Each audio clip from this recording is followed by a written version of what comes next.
Drapetomania. A man runs from a plantation in Louisiana. He hides in the woods for weeks.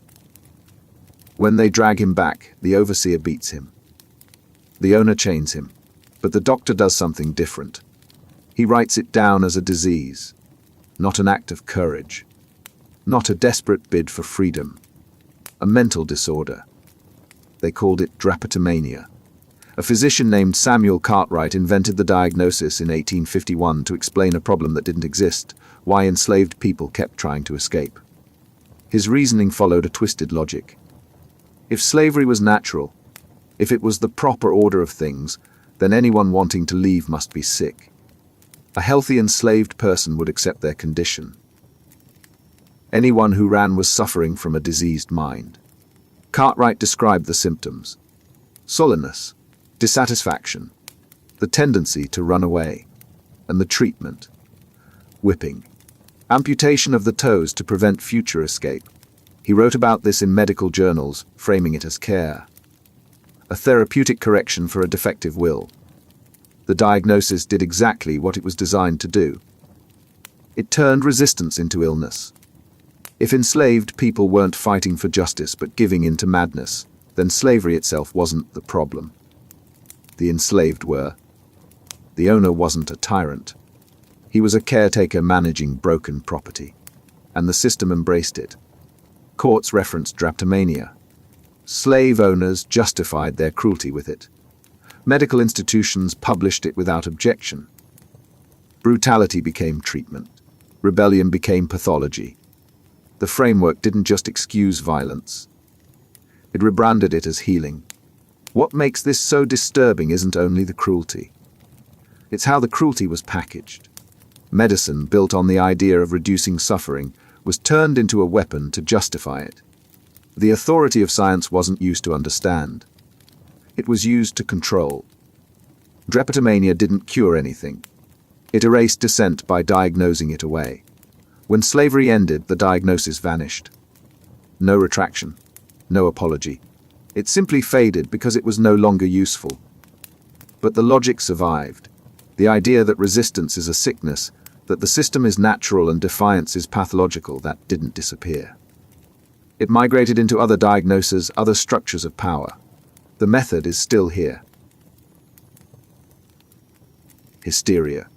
She's tired. Her hands shake. She cries for no clear reason, or maybe there is a reason, but no one's asking. The doctor examines her briefly, writes a single word: hysteria. Not exhaustion. Not the weight of a life with no choices. A disease. A female disease caused by wandering womb. For centuries, hysteria was medicine's explanation for any woman who didn't behave as expected. Anxious. Hysterical. Angry. Hysterical. Too much sexual desire or not enough. Hysterical. Fatigue, fainting, seizures, defiance. All the same diagnosis. The word comes from the Greek hystera, meaning uterus, because doctors believed the organ could detach and drift through the body, wreaking havoc wherever it settled. The diagnosis wasn't fringe thinking. It was standard practice. Ancient Greek physicians prescribed marriage and pregnancy as the cure.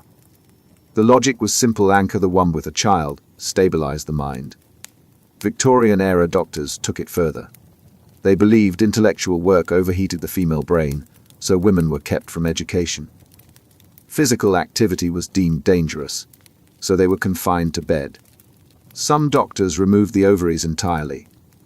Thousands of women underwent the procedure, but hysteria did more than medicalize normal emotions. It was a mechanism of control. A woman unhappy in her marriage. Hysteria. A woman wanting to work, to vote, to move freely. Hysterical. The label erased the possibility that her distress was reasonable. It turned legitimate anger into symptoms. The treatments reinforced this. Doctors ordered isolation, complete rest, total submission to male authority. One treatment, the rest cure, confined women to bed for months at a time. No reading, no writing, no visitors. The goal wasn't recovery. It was obedience. A writer named Charlotte Perkins Gilman endured this treatment and later described it in a short story, The Yellow Wallpaper. In it, a woman is driven to actual madness by the cure meant to save her. Hysteria worked because it carried authority. Once a doctor made the diagnosis, a woman's words lost weight. Her complaints became irrational. Her autonomy became pathology. The diagnosis didn't describe reality. It shaped it, controlling how women were seen and how they were allowed to exist. By the early 20th century, hysteria began breaking into smaller diagnoses. Anxiety, conversion disorder, somatization. But the core assumption never left. Women's emotions are excessive, their bodies unreliable, their pain suspect. Even now, studies show women reporting pain are more likely to have their symptoms dismissed as psychological. The name changed. The logic didn't.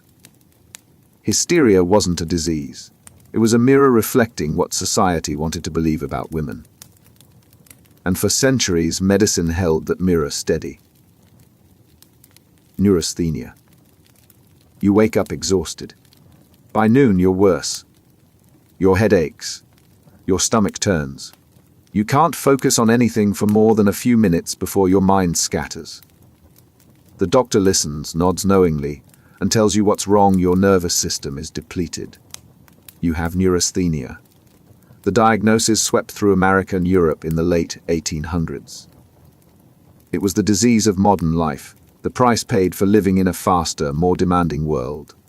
Doctors described it as nervous exhaustion brought on by civilization itself.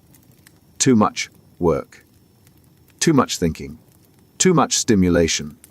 The nervous system, they claimed, could only handle so much before it broke down. The symptoms covered nearly everything. Fatigue. Insomnia. Headaches. Digestive problems. Anxiety. Depression. Difficulty concentrating. It was vague enough to capture anyone who felt overwhelmed, which in a rapidly industrializing society was almost everyone. And the diagnosis came with a built-in explanation. You weren't struggling because life was hard. You were struggling because your nerves were weak. Treatment depended on who you were. Wealthy men were sent to retreats, rest, fresh air, light exercise. Recovery framed as restoring vitality. Women, on the other hand, received the rest cure. Complete isolation. No activity. No visitors. No intellectual engagement. The same condition, two radically different treatments, reflecting not medical science but social expectations. But neurasthenia did something more insidious. It individualized suffering. If your exhaustion was a personal nervous deficiency rather than a response to exploitative labor conditions, then the system didn't need to change. You did. Factories didn't need safer hours. You needed stronger nerves. The diagnosis turned structural problems into personal failings.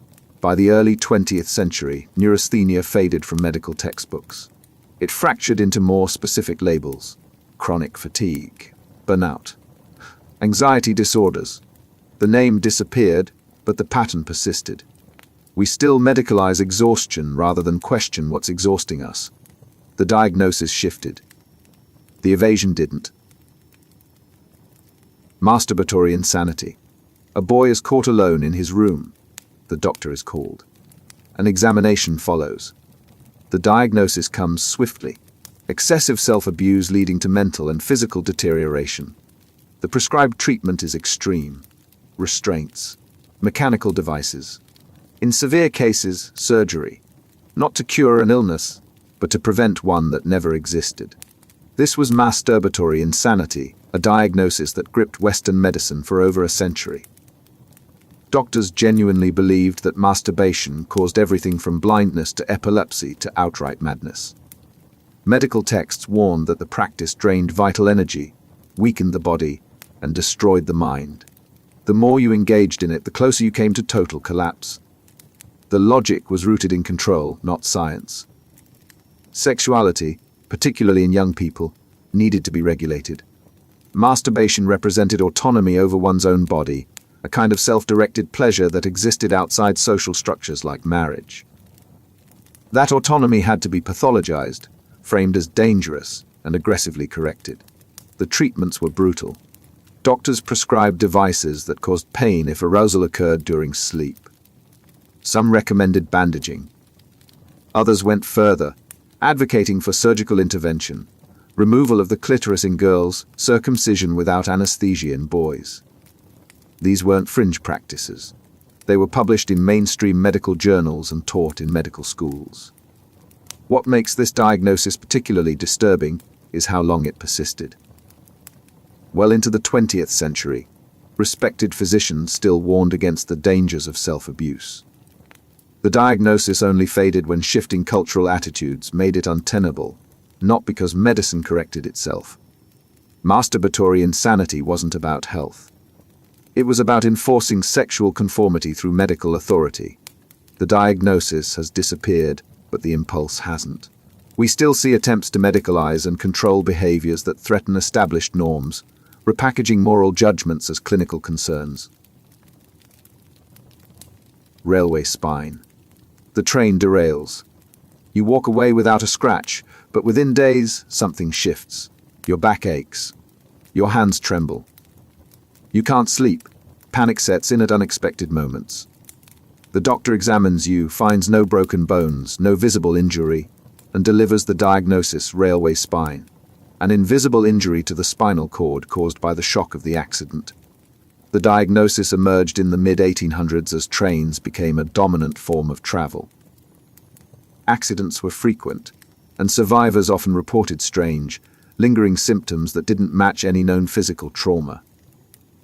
Doctors theorized that the violent jarring of a railway accident caused microscopic damage to the spine, disrupting the nervous system in ways that couldn't be seen but could certainly be felt. Railway spine became the explanation for what we now recognize as psychological trauma. The symptoms were real: chronic pain, anxiety nightmares, hypervigilance, but the cause wasn't spinal damage. It was the mind's response to a terrifying, life-threatening event. Medicine, however, wasn't ready to accept that the mind could produce physical symptoms without a corresponding physical lesion. The diagnosis had consequences.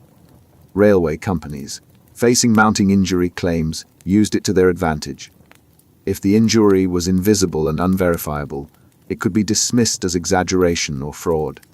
Victims were accused of malingering, of inventing symptoms to extract compensation. The medical establishment sided with the corporations, framing many cases as hysteria or weakness rather than legitimate injury. What's striking is how the diagnosis reveals medicine's discomfort with anything it couldn't see or measure. If there was no visible damage, the suffering must be suspect. That logic has persisted.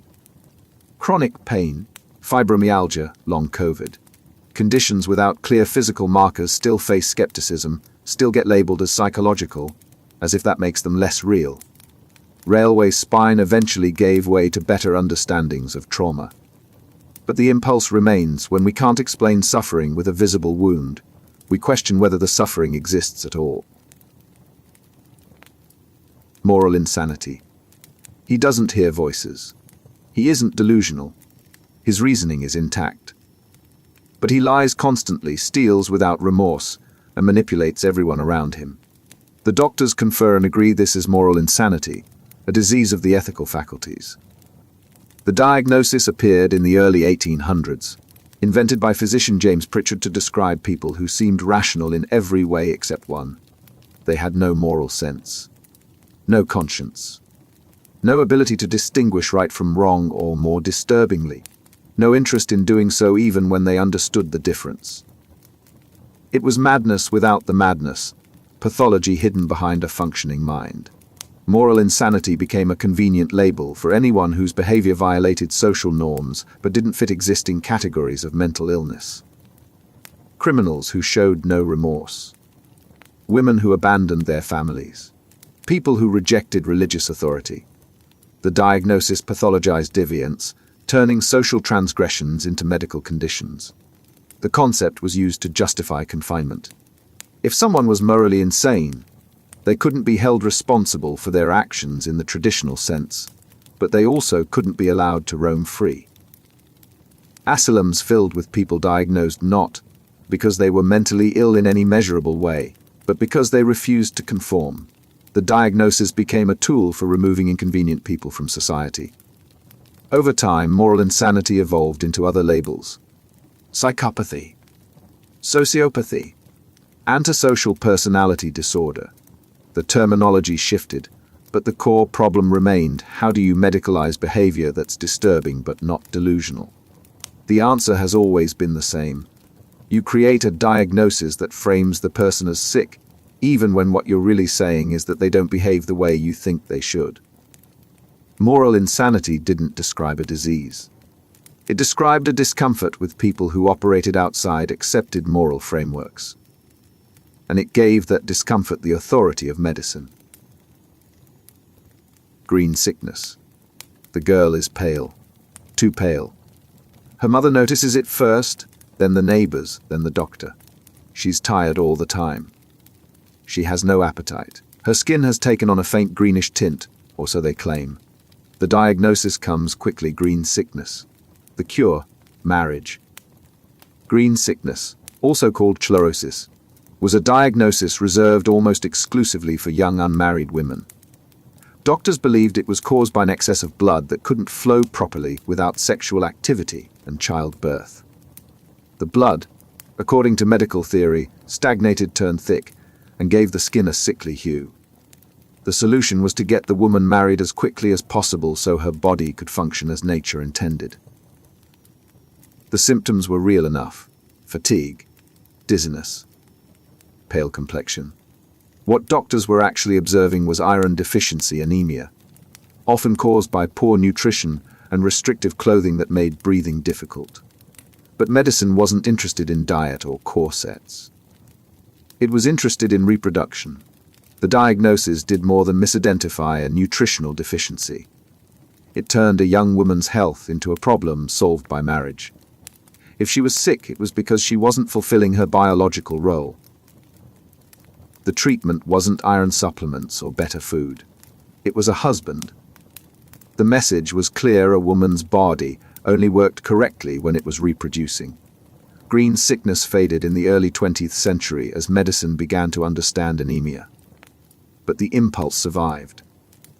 The idea that women's bodies are inherently dysfunctional outside of marriage and motherhood, that their health problems stem from not conforming to traditional roles, that logic persisted long after the diagnosis disappeared. Brain fever. One day you're fine. The next you collapse. High fever. Delirium. Confusion. The doctor arrives, examines you briefly, and announces the cause of brain fever: an inflammation of the brain brought on by overwork, emotional distress, or too much intellectual activity. Brain fever wasn't a specific disease. It was a catch-all diagnosis used throughout the 18th and 19th centuries for any sudden onset of fever accompanied by mental symptoms. Headaches, hallucinations, convulsions, loss of consciousness. It all fell under the same vague label. Doctors had no way to distinguish between meningitis, encephalitis, typhoid, or a dozen other conditions, so they lumped them together. The diagnosis served a purpose beyond medical ignorance. It was used to reinforce ideas about proper behavior. Too much reading. Brain fever. Excessive studying. Brain fever. Emotional upset or moral transgression. Brain fever. The illness became a warning: push your mind or your emotions too hard, and your brain would overheat, inflame, and break down. Women, particularly educated women, were deemed especially susceptible. Medical texts warned that intellectual work redirected blood flow away from the reproductive organs and toward the brain, causing dangerous overheating. The prescribed treatment was rest, isolation, and a return to simpler, more domestic pursuits. The diagnosis pathologized ambition and framed intellectual engagement as physically dangerous. Brain fever vanished as medicine developed better diagnostic tools. But the underlying anxiety didn't. We still worry about burnout, about pushing too hard, about the cost of ambition. The language changed. The fear of what happens when you demand too much from your mind remained. Railway madness. The train hurtles forward. You sit rigid in your seat, gripping the armrest as the landscape blurs past. By the time you arrive, something feels off. Your thoughts race. Your heart pounds. You can't shake the feeling that you're still moving even when you're standing still. The doctor has a name for it: railway madness. Railway madness, or railway brain, emerged in the mid-1800s as trains became faster and more common. Doctors believed the speed and stimulation of train travel overstimulated the nervous system, causing a kind of mechanical madness. The brain, they argued, wasn't built for such velocity.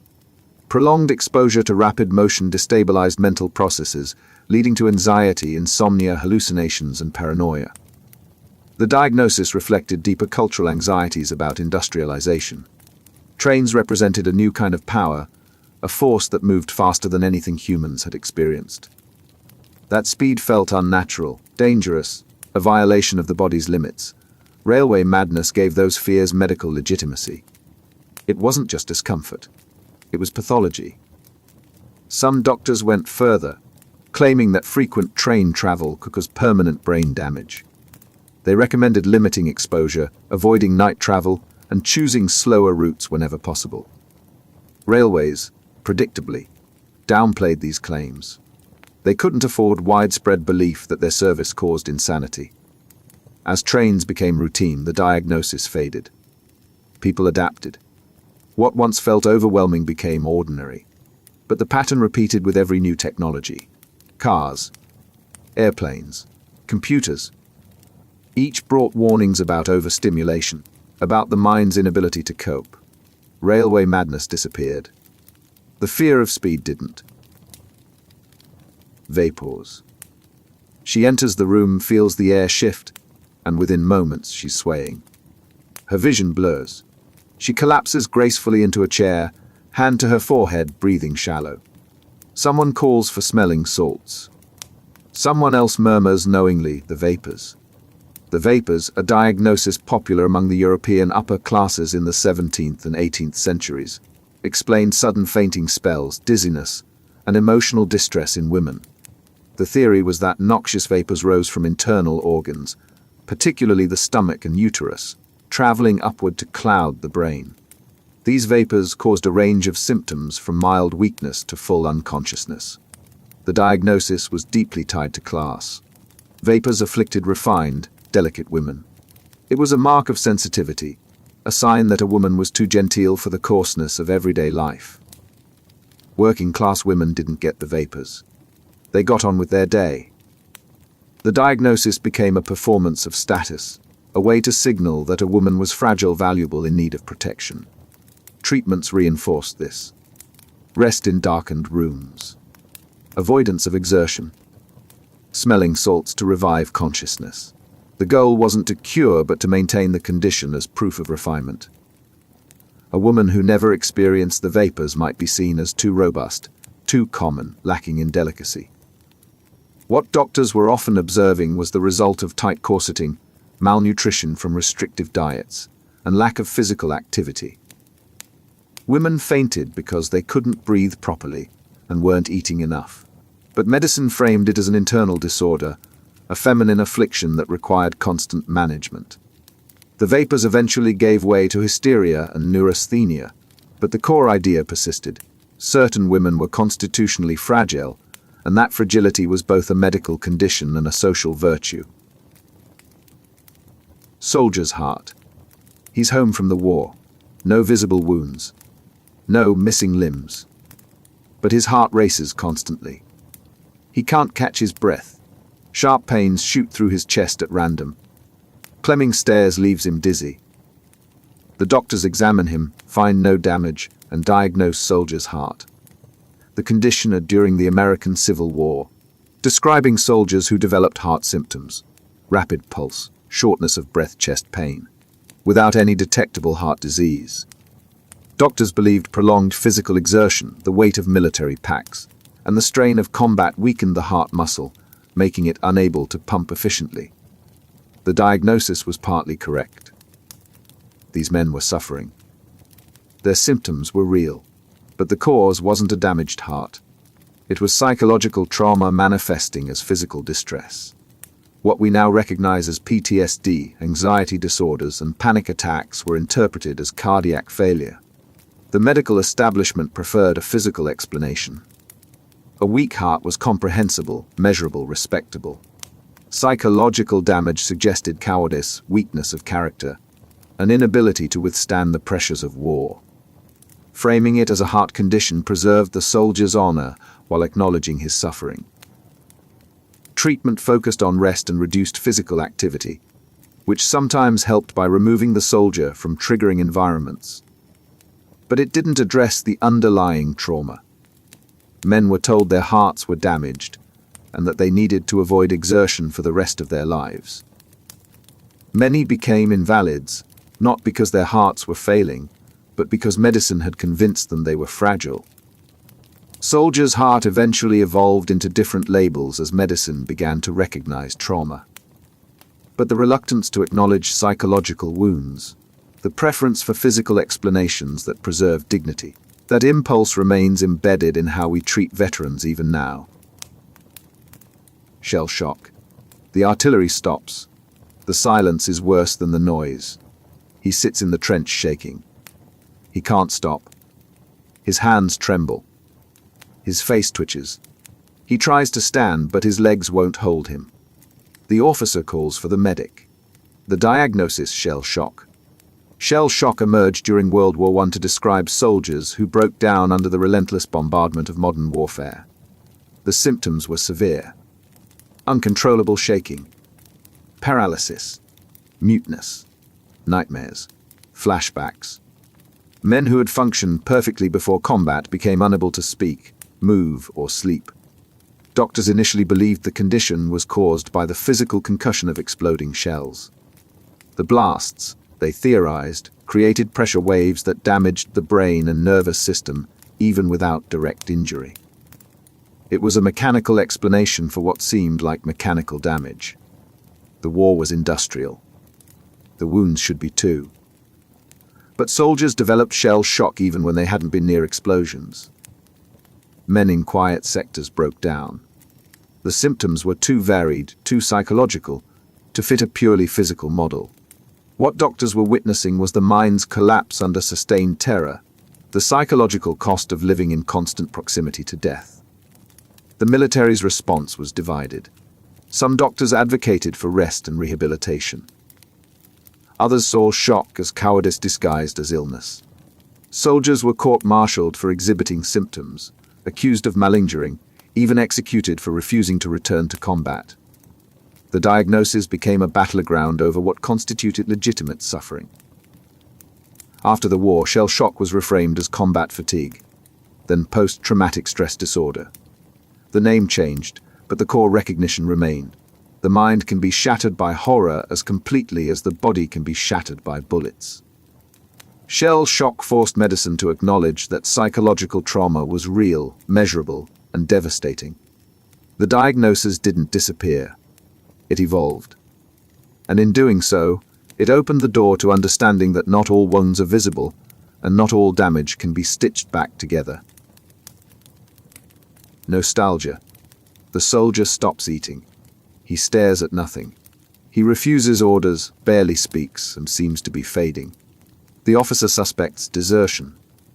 The doctor knows better. This isn't disobedience. It's nostalgia. In the 17th and 18th centuries, nostalgia wasn't a gentle longing for the past. It was a deadly medical condition. Swiss mercenaries fighting far from home began dying at alarming rates, not from wounds but from what physicians diagnosed as an overwhelming homesickness so severe it caused physical deterioration. Soldiers wasted away, developed fevers, lost their will to live. Doctors identified symptoms: loss of appetite, insomnia, weakness. A persistent melancholy that resisted treatment. The cause, they believed, was the brain dwelling too intensely on memories of home, creating a kind of psychological poisoning. The longing became so powerful it disrupted bodily functions, leading to organ failure and death. The diagnosis wasn't entirely wrong. These soldiers were suffering from what we'd now recognize as severe depression, likely compounded by isolation, trauma, and the brutality of military life. But medicine framed it as a disorder of excessive attachment, a pathological inability to adapt. The cure? sending the soldier home, which military commanders resisted because it rewarded weakness. Some doctors recommended harsher treatments: shame, punishment, forced marches to distract the mind. The goal was to break the attachment, to make the soldier stop remembering. If nostalgia was the disease, forgetting was the cure. The diagnosis pathologized grief and longing, turning normal human emotion into something that needed to be suppressed or eliminated. Nostalgia eventually lost its medical status, shifting into the softer meaning we use today. But the impulse remains: the idea that certain emotional responses are excessive, unhealthy, signs of inability to cope rather than reasonable reactions to difficult circumstances. Melancholia. You wake feeling empty. Nothing brings pleasure. Food tastes like ash. Conversations feel distant, meaningless. You move through the day mechanically, waiting for it to end. The doctor examines you and delivers his verdict: your black bile is out of balance. You have melancholia. For centuries, melancholia was understood through the theory of the four humours: blood, phlegm, yellow bile, and black bile. When black bile dominated, it created a cold, dry temperament that manifested as deep sadness, withdrawal, and despair. The diagnosis wasn't about brain chemistry or psychological trauma. It was about fluid imbalance. Treatments followed this logic: bloodletting to reduce excess bile, purgatives to expel it from the body, dietary changes to restore heat and moisture. Patients were told to avoid certain foods, engage in moderate exercise, and surround themselves with cheerful company. The assumption was that depression had a physical, measurable cause that could be corrected through physical interventions. But melancholia carried a strange cultural weight. It was associated with genius, with deep thinking, with artistic sensitivity. Melancholic individuals were believed to possess a kind of tragic nobility, their suffering a mark of intellectual depth. The diagnosis became romanticized, turned into a badge of sophistication rather than a condition requiring urgent care. This romanticization had consequences. It made melancholia seem desirable, even inviolable. Poets cultivated it. Artists performed it. The diagnosis stopped being about suffering and became about identity. People clung to their melancholia because it made them feel special, profound, different from the shallow masses. Medicine eventually abandoned the humoral theory, replacing melancholia with clinical depression. But the romanticization persisted. We still see depression framed as a mark of sensitivity, creativity, depth. The diagnosis changed. The cultural myth didn't. Consumption. She grows thinner by the day. Her skin turns pale, almost translucent. A persistent cough rattles her chest. She spits blood into handkerchiefs, tries to hide them, but everyone knows. The doctor confirms what they've suspected: consumption. Consumption, what we now call tuberculosis, was one of the most feared diseases of the 18th and 19th centuries. It killed slowly, hollowing people out from the inside. But medicine didn't just diagnose it. It romanticized it. Consumption became the disease of poets, artists, tragic heroines. It was framed as a beautiful death, a slow fading that refined and purified. The symptoms fed this narrative. Pallor gave the skin a porcelain quality. Weight loss created delicate, ethereal figures. Feverish cheeks suggested passion barely contained. Medical texts described consumptive patients as possessing a heightened spiritual sensitivity, as if the disease burned away the coarse and left only the refined. This romanticization served a purpose. It made an ugly, painful death seem dignified. Families could take comfort in the idea that their loved one wasn't just dying but was being transformed, elevated. The disease became a tragic narrative rather than a biological horror. Literature embraced this framing, filling novels with consumptive heroines who died beautifully, their suffering made meaningful by art. But the romanticization had darker consequences. It discouraged aggressive treatment. If consumption was a spiritual refinement, medical intervention seemed crude, almost disrespectful. Patients were encouraged to accept their fate rather than fight it. The diagnosis became a death sentence wrapped in poetry. When antibiotics made tuberculosis treatable, the romance evaporated. What had been framed as tragic and beautiful was revealed as simply deadly. The disease didn't change. The narrative did. But for generations, medicine participated in making suffering seem noble rather than working harder to end it. Lunacy. The moon rises full and bright. By morning, the asylum is in chaos. Patients who were manageable yesterday are now violent, incoherent, thrashing against restraints. The attendants nod knowingly. It happens every full moon. The diagnosis doesn't change. It just intensifies. Lunacy. Lunacy, derived from the Latin luna for moon, was based on the belief that the moon's phases directly influenced mental stability. Doctors observed that patients seemed to worsen during full moons, becoming more agitated, more delusional, more dangerous. The moon, they theorized, exerted a gravitational or magnetic pull on the fluids in the brain, disturbing the balance and triggering madness. The belief was ancient, widespread, and remarkably persistent. Medical texts treated it as established fact. Asylums scheduled extra staff during full moons. Legal systems recognized it, allowing for temporary insanity pleas if crimes occurred during lunar peaks. The diagnosis gave shape to something unpredictable, offering a celestial explanation for why mental illness ebbed and flowed. But the correlation was a myth. Studies eventually showed no statistical link between moon phases and psychiatric episodes. What doctors were observing was confirmation bias. They expected patients to worsen during full moons, so they noticed and recorded those instances while ignoring the many times nothing unusual happened. The belief persisted because it was comforting. It suggested that madness followed a pattern, that it could be predicted and managed. If the moon caused the disturbance, then the disturbance was external, temporary, not a permanent feature of the patient's mind. The diagnosis offered hope that the person might return to themselves once the moon waned. Lunacy as a formal diagnosis disappeared, but the cultural belief lingers. Emergency room staff still claim full moons bring more chaos. The myth survives because it gives the illusion of control over something fundamentally uncontrollable. Demonomania. She screams in languages she's never learned. Her body contorts. She claims to see figures no one else can see, hear voices commanding her to do terrible things. The priest is called first. The doctor arrives second. Together, they diagnose demonomania of the belief that one is possessed by demons. Demonomania emerged in the 16th and 17th centuries as medicine and religion collided over mental illness. Patients who experienced hallucinations, spoke in altered voices, or exhibited bizarre behavior were diagnosed as believing themselves possessed. The diagnosis didn't confirm actual demonic presence. It pathologized the belief in it. Physicians tried to distinguish between genuine possession and demonomania. Genuine possession required exorcism. Demonomania required medical treatment, often brutal.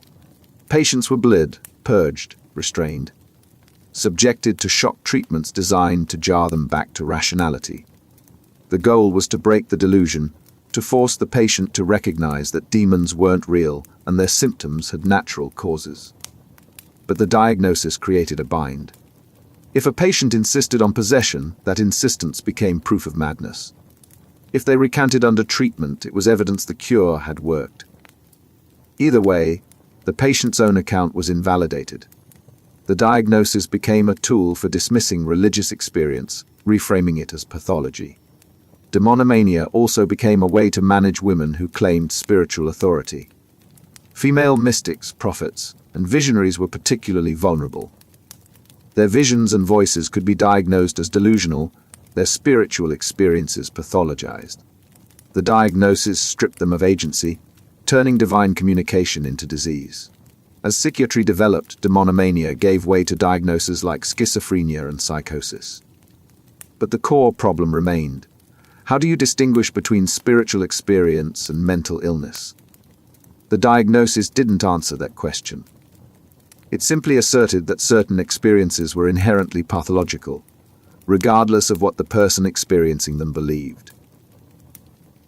Catalepsy. She goes still.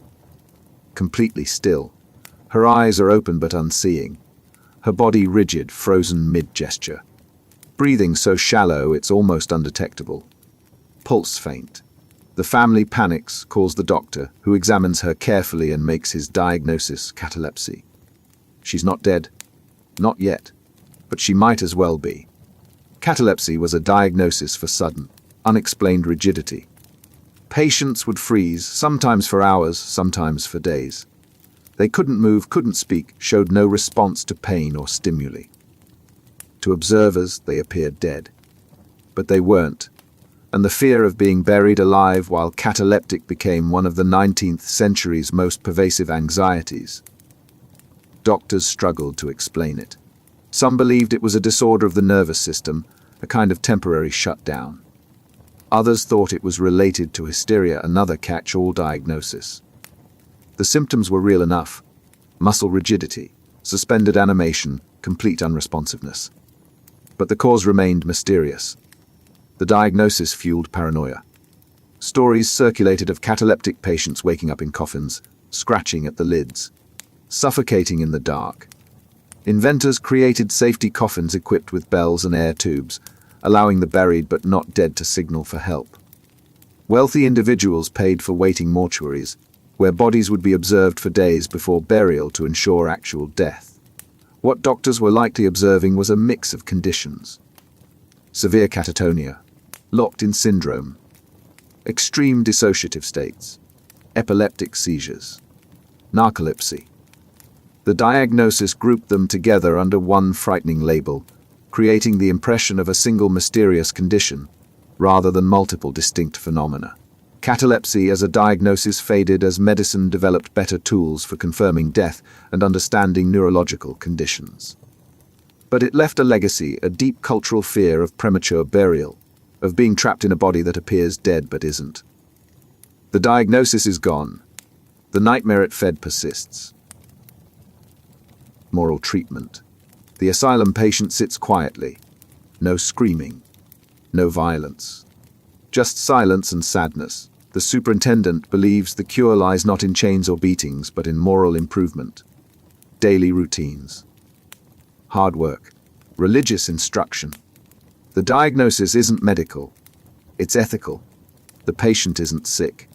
They're morally deficient. Moral treatment emerged in the late 18th century as a reform movement against the brutality of earlier asylums. The approach seemed humane. Treat patients with kindness, provide structure, encourage productivity. But beneath the compassion was a different assumption. Mental illness wasn't a disease of the brain. It was a failure of character. Patients were expected to work. Farm labor for men. Sewing and cleaning for women. The theory was that idleness bred madness, and disciplined routine restored moral fiber. Those who improved were praised. Those who didn't were deemed morally incorrigible, beyond help. The treatment wasn't about healing the mind. It was about correcting behavior. Religion played a central role. Patients attended services, read scripture, were counseled on sin and redemption. The message was clear: your suffering is tied to moral weakness. Confess. Repent. Reform. If you don't improve, it's not because the treatment failed. It's because you're unwilling to change. Moral treatment was eventually abandoned as psychiatry developed better understandings of mental illness. But the impulse survived. We still see mental health framed as a matter of willpower, self-discipline, positive thinking. The idea that if you're still struggling, you're not trying hard enough. The treatment changed its name. The judgment didn't. General paralysis of the insane. He's losing his mind. Slowly, then all at once. Memory lapses, slurred speech. Delusions of grandeur. He claims to be royalty, insists he owns vast estates.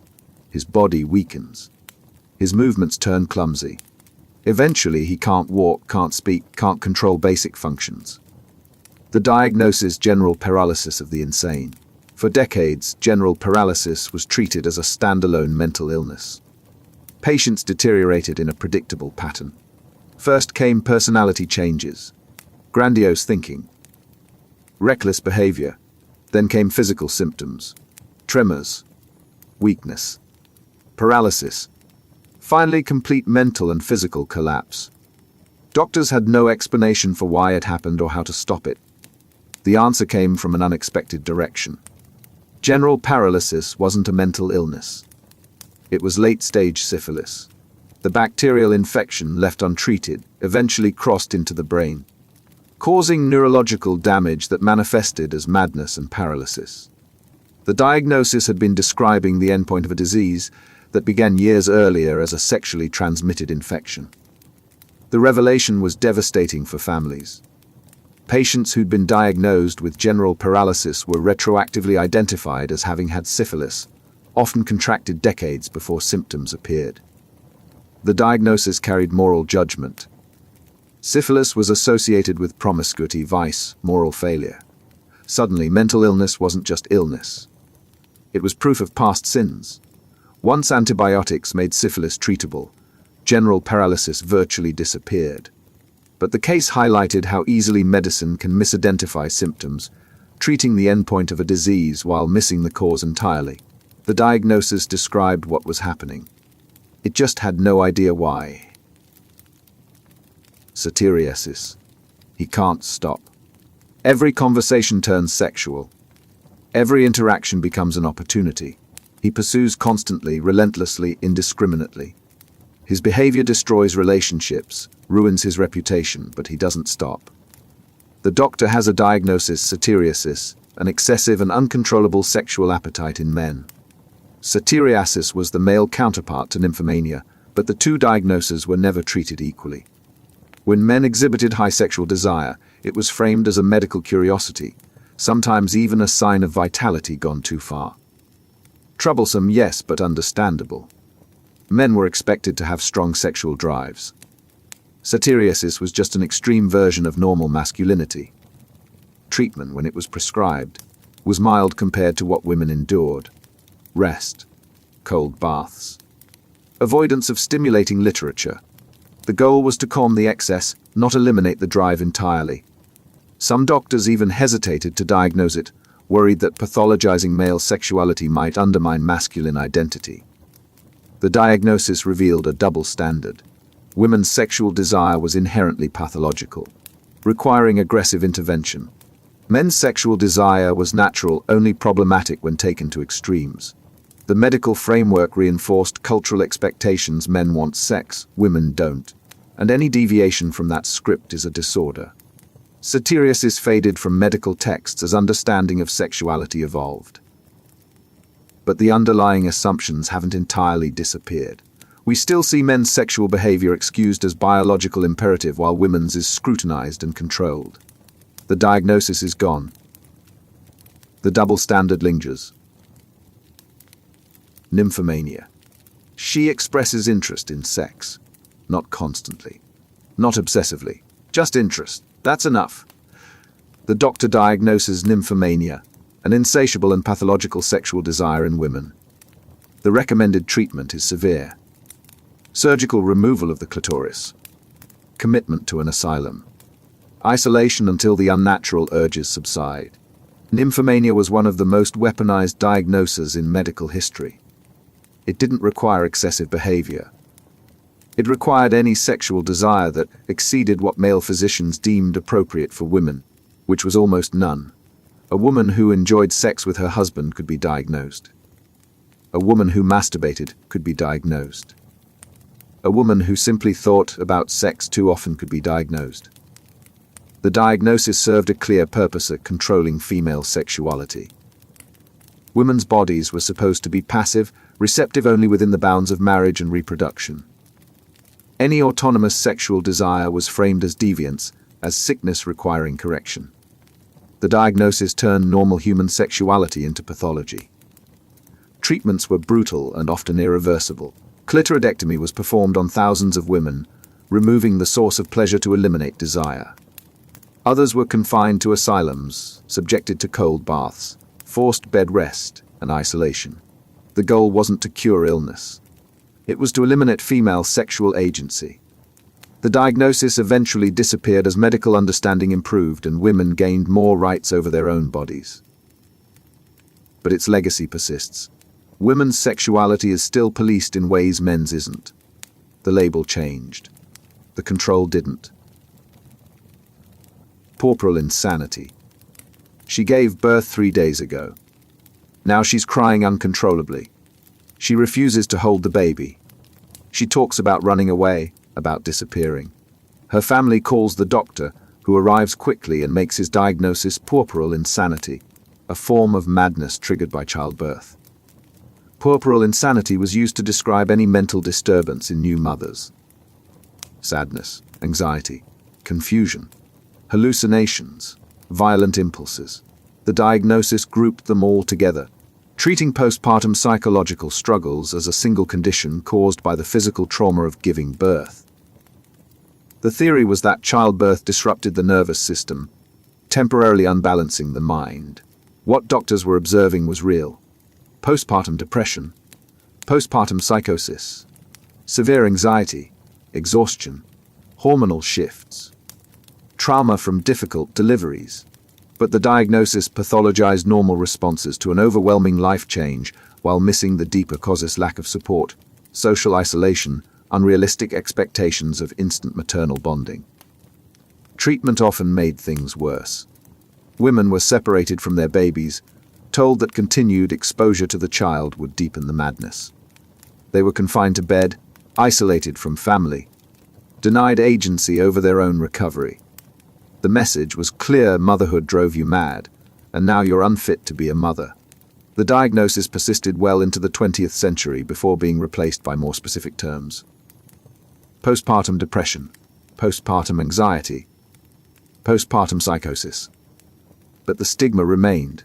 Mothers who struggled were still seen as failing, as weak, as somehow broken by the very thing they were supposed to handle naturally. The name changed. The shame didn't. Miasma. The air smells wrong. Thick. Rotten. It hangs over the streets, rises from the swamps, seeps from garbage. People fall sick. Fevers spread. The doctors know the cause: miasma. Poisonous vapors rising from decaying matter that corrupt the air and spread disease. For centuries, miasma theory was medicine's explanation for how illness spread. Bad air caused sickness. The worse the smell, the greater the danger. Cholera, plague, malaria.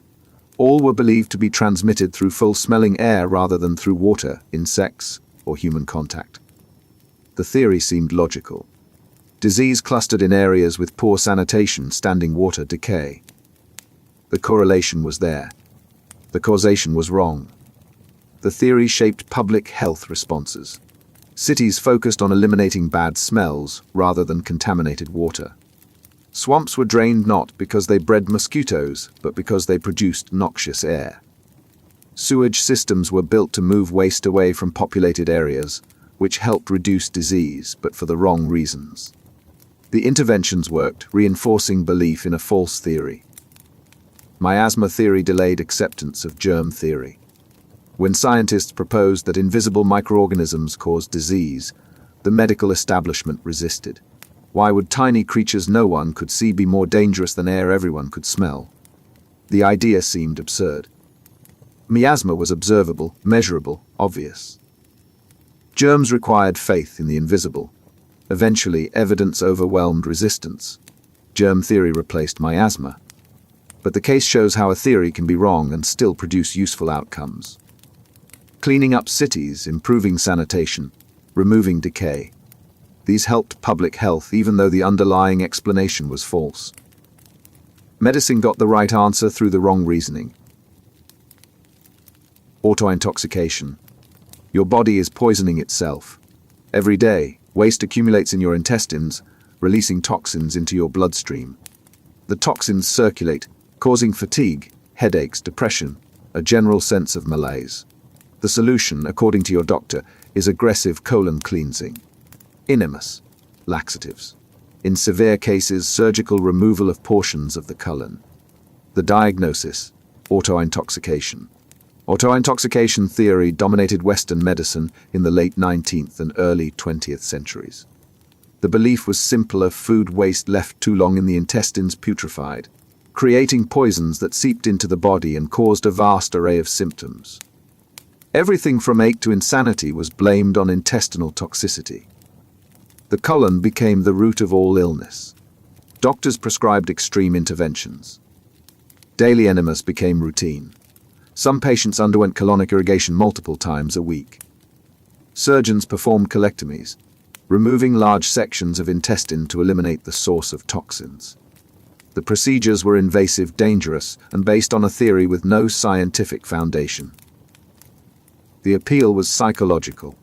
Autointoxication gave people control. If your suffering came from waste buildup, you could purge it. The theory turned vague, unexplained symptoms into something tangible and fixable. It promised that if you just cleaned yourself out thoroughly enough, health would return. The theory collapsed as medicine developed better understandings of digestion and the microbiome. The colon doesn't produce toxins. It processes waste and hosts beneficial bacteria essential for health. The diagnosis was debunked, but the impulse survived. Detox cleanses. Juice fasts. Colon cleanses marketed as wellness. The medical language disappeared. The fear of internal contamination didn't. Spinal irritation, back pain, headaches, fatigue, digestive problems, anxiety. The doctor examines your spine, presses along the vertebrae, and finds tenderness. The diagnosis is immediate as spinal irritation, a condition where the spinal nerves become overly sensitive, radiating dysfunction throughout the body. Spinal irritation emerged in the mid-19th century as a diagnosis applied almost exclusively to women. Any symptom, from menstrual pain to emotional distress, could be traced back to spinal sensitivity. The theory was that the spine controlled all bodily functions, and when it became irritated, everything went wrong. The diagnosis turned the spine into a convenient scapegoat for anything medicine couldn't otherwise explain. Treatment involved prolonged bed rest, spinal braces, and cauterization of the spine, burning the skin along the vertebrae to counter-irritate the nerves. Some doctors advocated for complete immobilization, keeping women in rigid positions for months.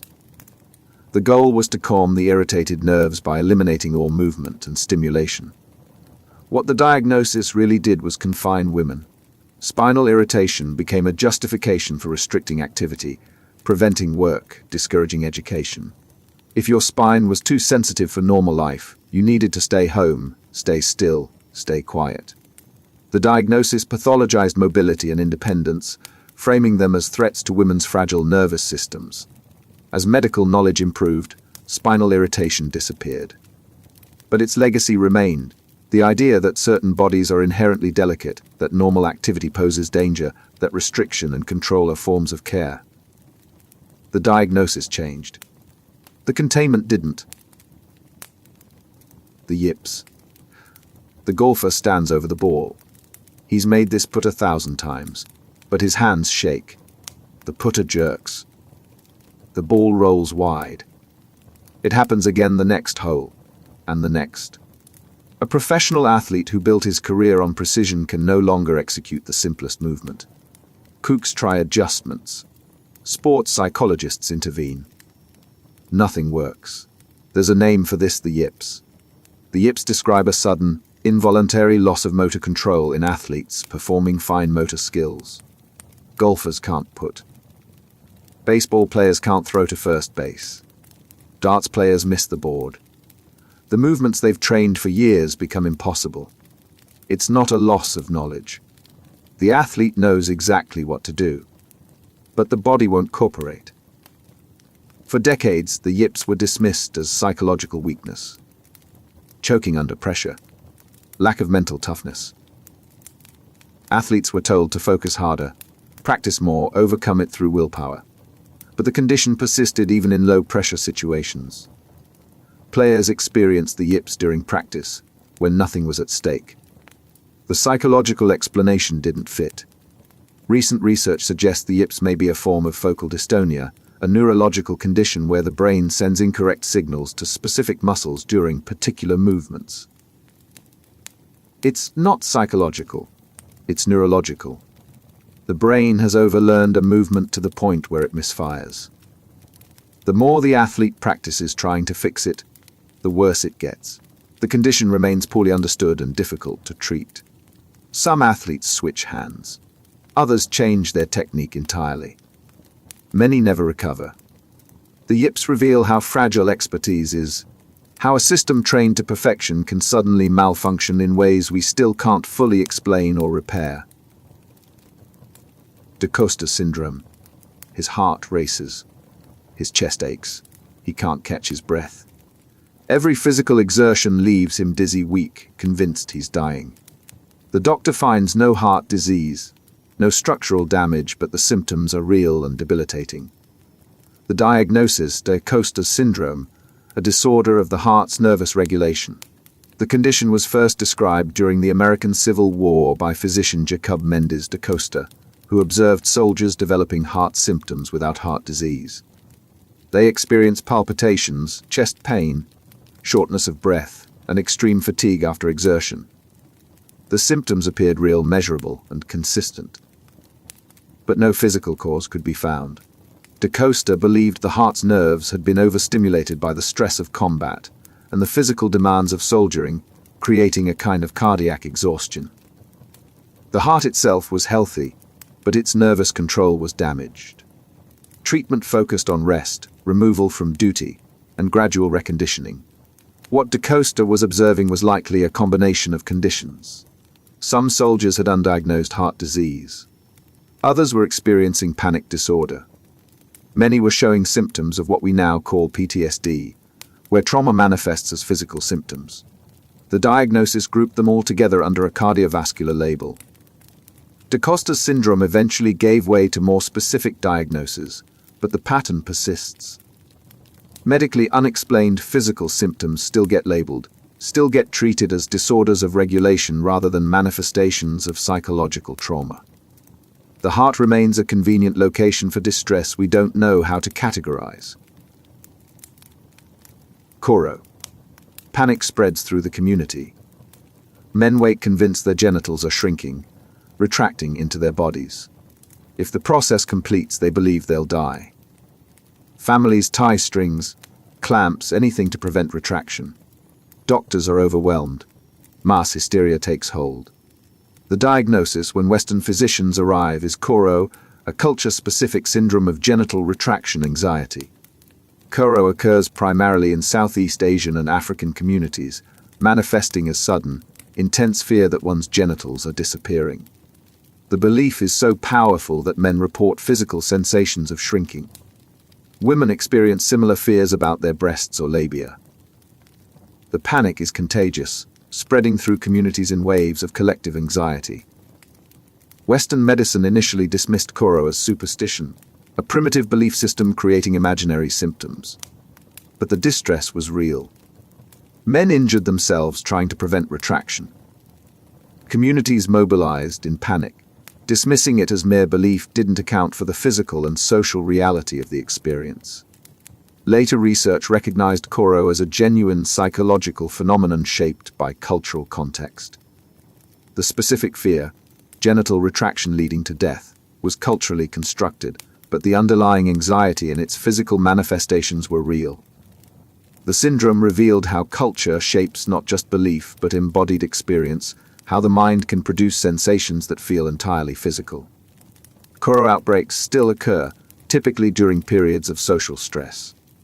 The diagnosis challenges Western medicine's distinction between physical and psychological, between real and imaginary.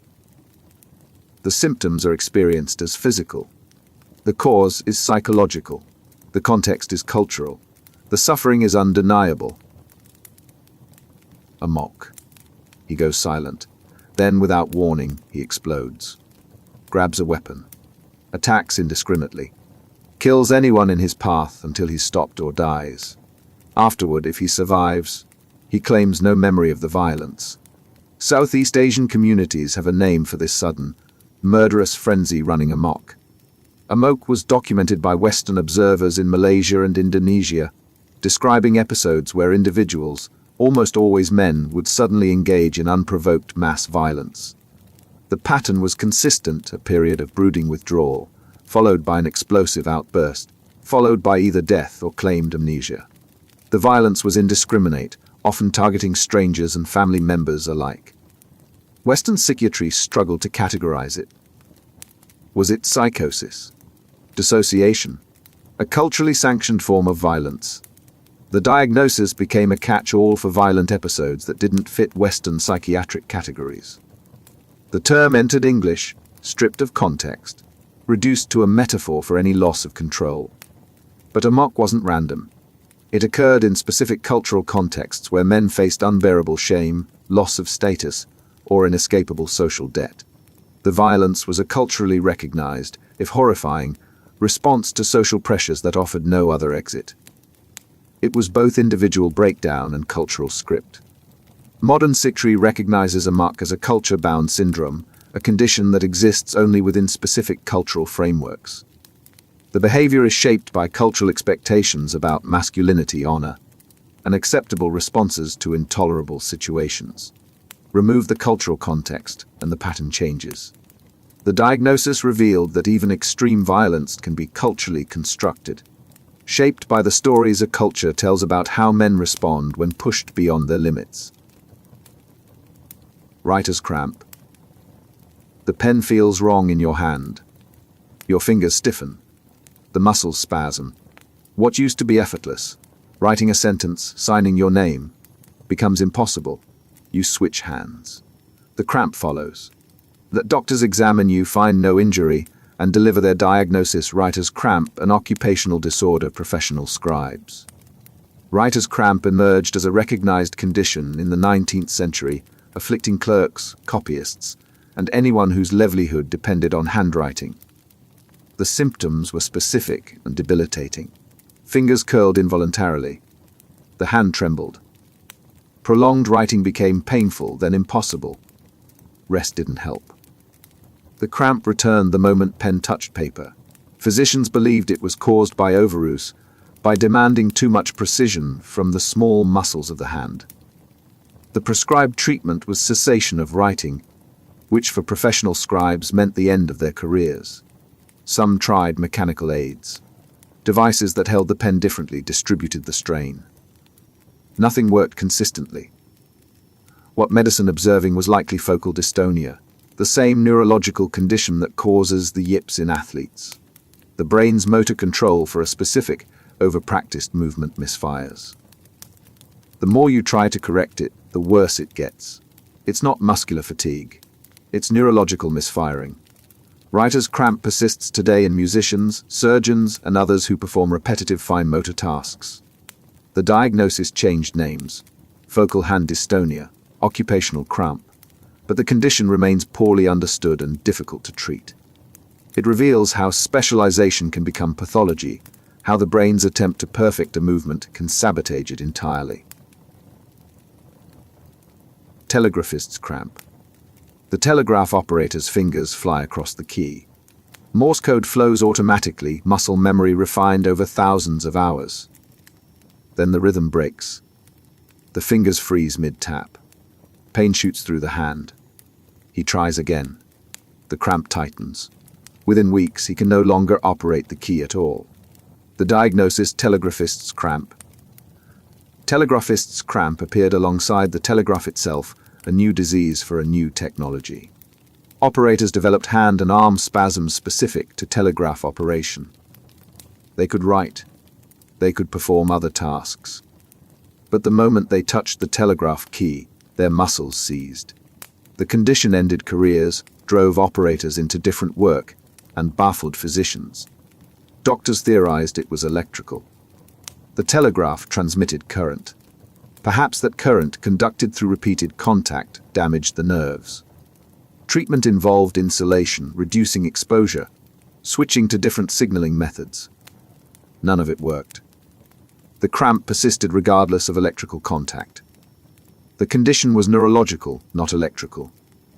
Like writer's cramp, it was focal dystonia triggered by a specific, repetitive motion.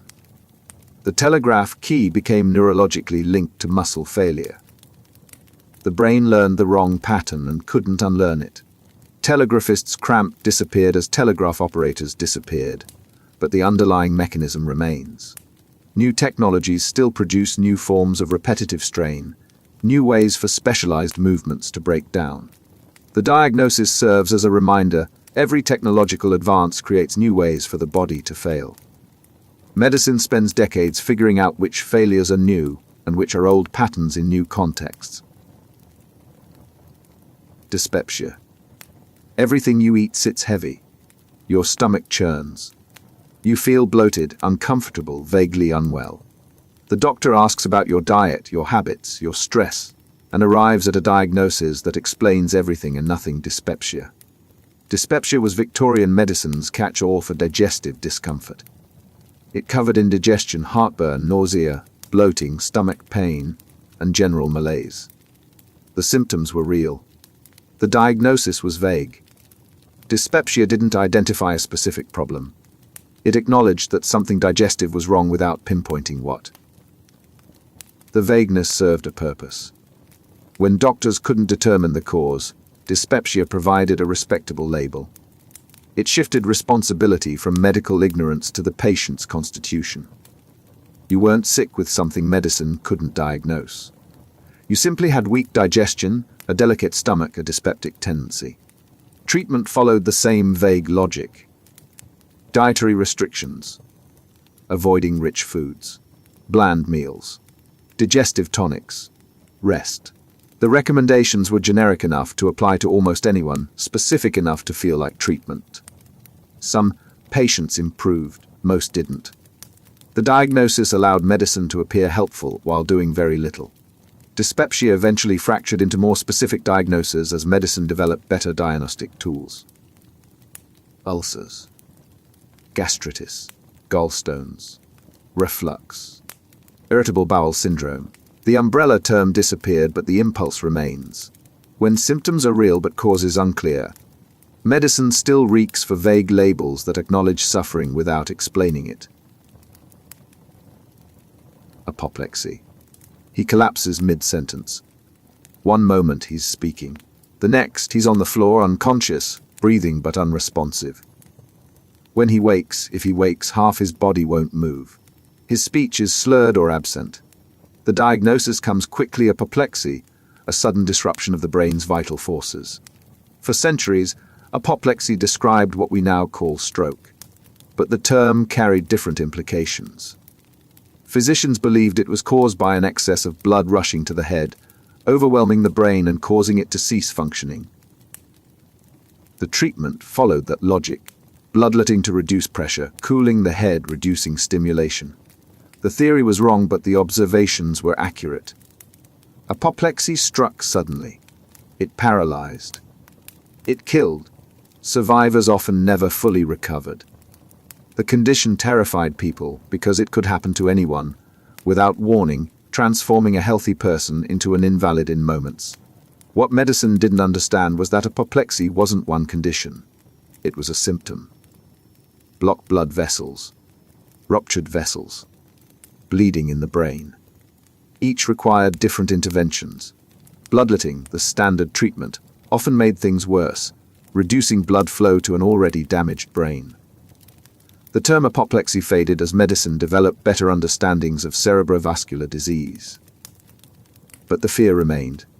Stroke is still sudden, still devastating, still poorly predictable. The diagnosis became more precise. The terror of sudden neurological collapse didn't diminish. King's evil. Swollen lymph nodes appear on the neck. They grow, harden, sometimes rupture. No treatment helps.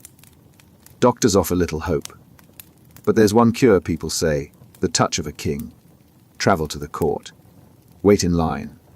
When the monarch's hand presses against the swelling, healing begins. The diagnosis: King's evil. King's evil, or scrofula, referred to tuberculous lymphadenitis, tuberculosis infection of the lymph nodes. It was common, disfiguring, and difficult to treat. But for centuries, it was believed that monarchs possessed a divine healing touch. Kings and queens held touching ceremonies where hundreds of afflicted people lined up to receive the royal hand. The practice was political as much as medical. It reinforced the divine right of kings. If monarchs could heal with a touch, they were chosen by God. The ceremonies became spectacles of power, demonstrating the monarch's special connection to the divine. Patients traveled vast distances for the chance to be touched. Some people did improve after being touched. Not because of divine power, but because scrofula often resolved on its own. Tuberculous lymphadenitis can heal spontaneously as the immune system gains control. The timing appeared miraculous. The king touched. The swelling diminished. Belief in royal healing was reinforced. The practice continued into the 18th century, before fading as medicine secularized and monarchies lost their claim to divine authority. But it demonstrates how easily correlation becomes causation, how cultural power shapes medical belief, how desperate people will embrace any explanation that offers hope. Saint. Vitus Dance. The child begins to twitch, small movements at first, facial tics, hand jerks. Then the movements grow. Arms flail, legs kick involuntarily. The body writhes in constant, uncontrolled motion. The parents bring the child to the church, not the doctor. They know what this is, seat. Vitus Dance, a curse that requires prayer, not medicine. Saint. Vitus Dance, also called Sydenham's Choria, was named after a Christian saint invoked for protection against dancing plagues. The condition caused involuntary, jerky movements that resembled dancing. Children were most often affected. The movements were distressing, uncontrollable, and often accompanied by emotional instability. The religious framing shaped treatment. Families made pilgrimages to shrine dedicated to Saint Vitus. They prayed. They offered devotions. They sought blessings from priests. Medical intervention was secondary, often avoided entirely. The condition was understood as spiritual, not physical, requiring spiritual remedies. What medicine eventually discovered was that Saint Vitus Dance was a complication of rheumatic fever, itself caused by streptococcal infection. The bacterial infection triggered an autoimmune response that affected the brain, causing involuntary movements. It wasn't spiritual. It was immunological. Treatment shifted from prayer to antibiotics and anti-inflammatory medications. The condition became manageable, often preventable. But the case illustrates how religion and medicine competed for authority over the body, how symptoms were interpreted through the dominant framework of the time, and how what seemed supernatural was eventually explained through biology. Bloodletting. You're feverish? Weak. In pain. The doctor arrives, examines you briefly, and reeks for his lancet. He opens a vein in your arm. Blood flows into a basin. You feel yourself growing weaker, but the doctor insists this is progress. The bad blood is leaving your body. You're being purified. The treatment, bloodletting. For thousands of years, bloodletting was medicine's default intervention for almost every ailment. Fever. Remove infection. Remove blood. Headache. Remove blood. The theory was rooted in humoral medicine. A disease was caused by an excess or imbalance of bodily fluids, and draining blood restored equilibrium. Physicians removed blood through multiple methods. Lancets to open veins. Leeches applied to the skin. Scarification to create bleeding wounds. The amounts removed were staggering. Patients lost pints of blood in a single session, sometimes repeatedly over days. Many died not from their original illness but from blood loss. The treatment persisted because it appeared to work. Patients often felt calmer after bloodletting, less agitated. What doctors were observing was weakness from blood loss, which they mistook for improvement. The body's reduced ability to fight infection, its lowered energy, looked like symptoms subsiding. Bloodletting only faded when medicine developed germ theory and better understandings of physiology. Removing blood doesn't cure disease. It weakens the body's ability to fight it. The practice killed more people than it saved, but it dominated medicine for millennia because physicians confused depletion with healing. Phrenology. The shape of your skull reveals who you are. The doctor runs his fingers across your head, measuring bumps and contours. This ridge indicates ambition. That depression suggests weak moral character. The prominence here. A tendency toward violence. Your skull becomes a map of your mind, your personality, your future. The science of phrenology. Phrenology emerged in the early 19th century, claiming that the brain was divided into distinct organs, each responsible for specific traits. Generosity, destructiveness, amativeness. Each organ's size determined how strongly that trait manifested, and the skull, molded by the brain beneath, reflected those sizes in measurable bumps. Phrenologists opened offices, measured heads, provided personality assessments. The practice became wildly popular, treated as legitimate science. Parents brought children to determine their aptitudes. Employers used it to screen workers.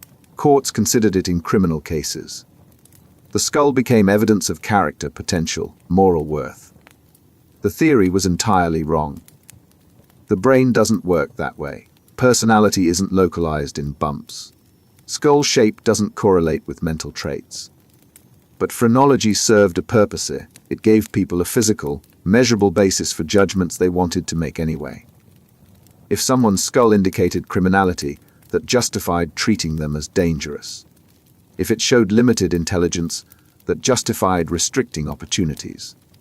Phrenology collapsed as neuroscience developed, but its logic survived. We still look for physical markers of internal qualities, biological explanations for behavior, measurable differences that justify unequal treatment. The bumps disappeared. The impulse to reduce people to measurements didn't. Humoral imbalance. Your personality is determined by fluids. Too much blood makes you sanguine, cheerful, optimistic, overly confident. Too much phlegm makes you sluggish, apathetic. Yellow bile brings anger. Black bile brings melancholy. Health is balance. Disease is imbalance. The diagnosis: humoral disorder. Humoral theory dominated Western medicine for over 2,000 years. Every illness, every temperament, every physiological response was explained through the balance of four fluids: blood, phlegm, yellow bile, and black bile. Treatment meant restoring balance through diet, bloodletting, purging, or inducing vomiting. The theory was comprehensive. It explained why people got sick, why they had different personalities, why seasons affected health. Summer heat increased yellow bile, making people irritable. Winter cold increased phlegm, making them lethargic. The framework was elegant, internally consistent, and completely unfounded. What made humoral theory so durable was its flexibility. If treatment didn't work, the diagnosis could be adjusted. The imbalance was more severe than thought. A different humor needed correction. The theory couldn't be disproven because it could explain any outcome. Improvement proved it worked. Deterioration proved more intervention was needed. Humoral theory only collapsed when anatomy, physiology, and pathology developed enough to replace it. The four humors don't exist. Personality isn't determined by bodily fluids. But the theory persisted for millennia because it offered explanations that felt complete, even when they explained nothing. Mercury Cure. The sores won't heal. Your gums bleed. Your teeth loosen. You're given mercury. You rub it into your skin. You breathe its vapor. You swallow pills laced with it. The treatment is supposed to cure syphilis, but now your hands shake. Your mind clouds. Your body deteriorates faster than before. The cure is killing you, but the doctor insists you need more. Mercury was medicine's treatment for syphilis for centuries. Physicians believed it purged the disease from the body. Patients underwent prolonged mercury therapy, sometimes for years. The treatment was agonizing. Mercury poisoning caused tremors, mental deterioration, kidney failure, and death. But doctors interpreted these symptoms as signs the treatment was working, evidence that the disease was being driven out. The phrase, "night with Venus, a lifetime with Mercury," captured the grim reality. Contracting syphilis meant enduring mercury treatment that was often worse than the disease itself. Patients lost teeth, developed neurological damage, suffered organ failure. Many died from the cure rather than the illness. What made mercury treatment persist was that some patients did improve. Not because mercury cured syphilis, but because syphilis has latent periods where symptoms naturally subside. Patients attributed recovery to mercury, reinforcing belief in the treatment. The correlation seemed clear. The causation was imaginary. Mercury treatment only ended when antibiotics arrived. Penicillin cured syphilis without poisoning the patient. But for centuries, medicine administered a toxic metal as standard care, confusing temporary remission with cure and toxicity with therapy. Trepanation. A hole is drilled into your skull.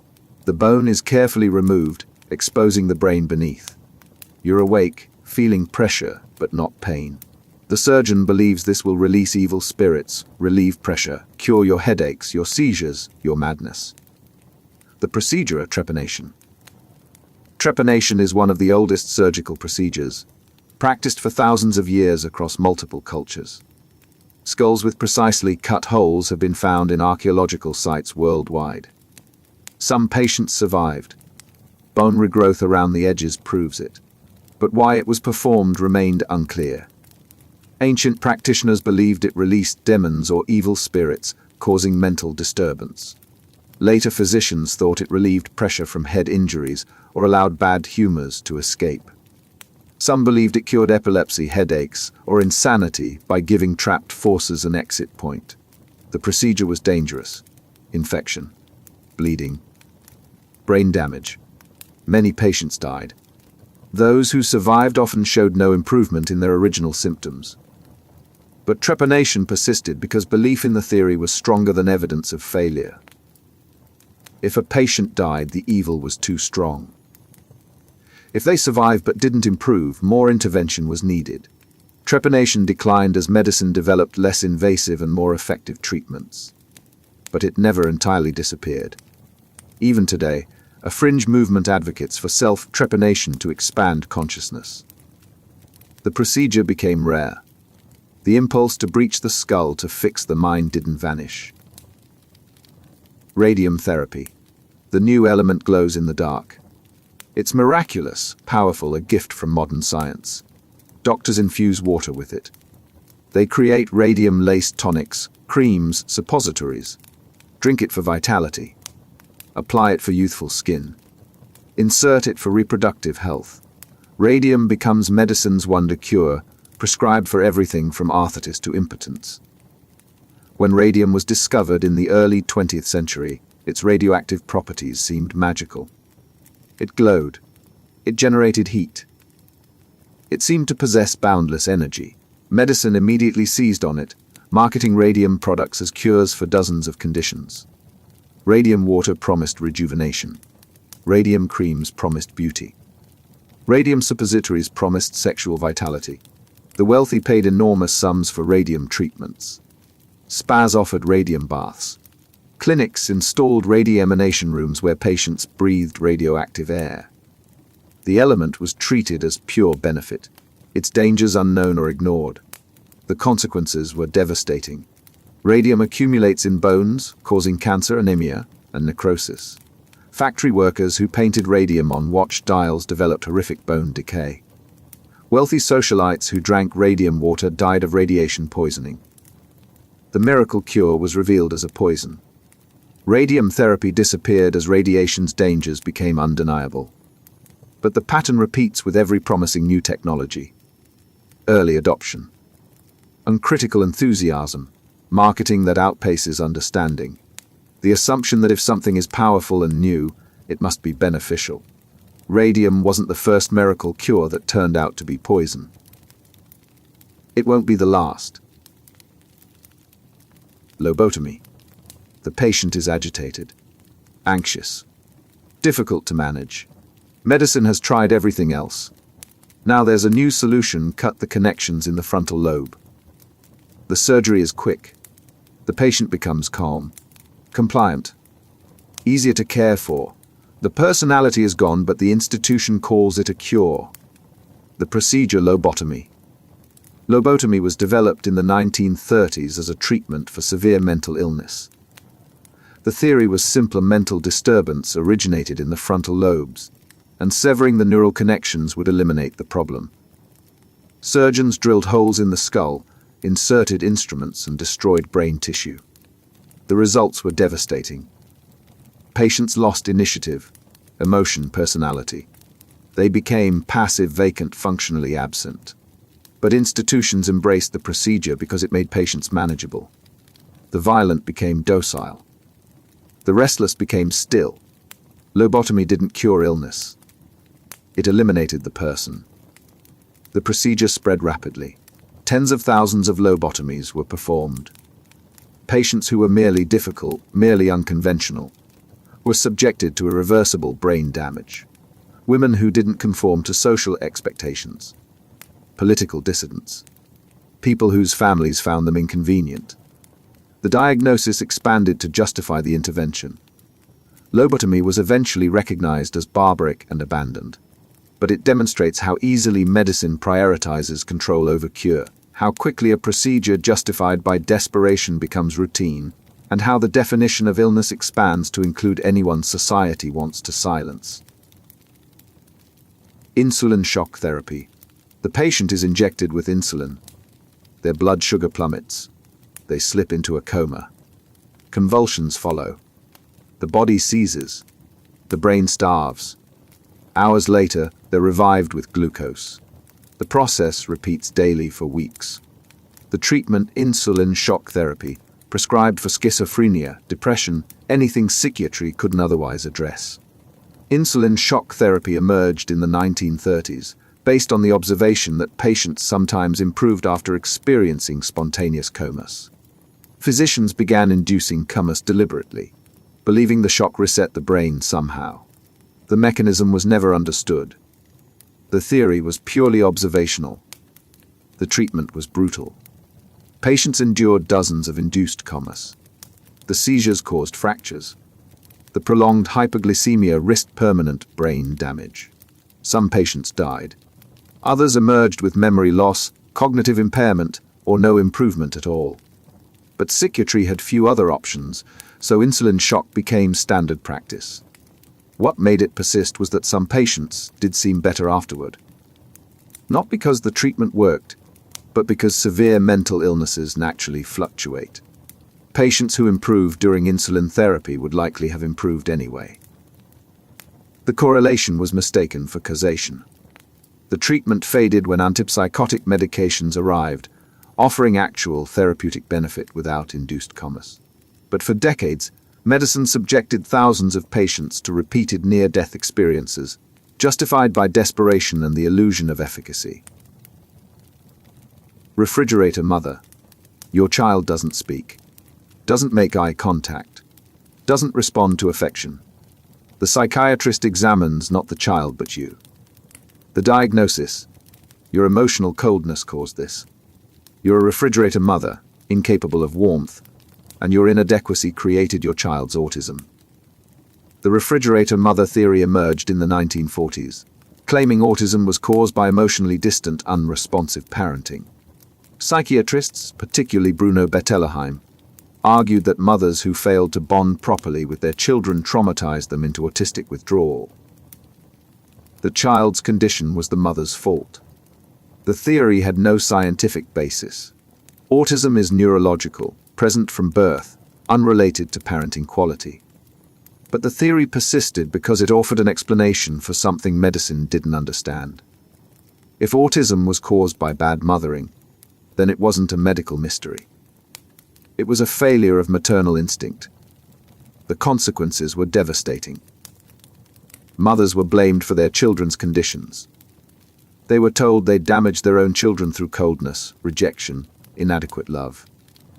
Some were separated from their children, placed in institutions while the mothers underwent therapy to correct their supposed emotional deficiency. The theory was eventually debunked as autism research advanced. But it left lasting damage, generations of parents carrying guilt for conditions they didn't cause. families torn apart by a diagnosis that was never true, and a reminder of how easily medicine blames mothers when it doesn't have answers. Conversion therapy.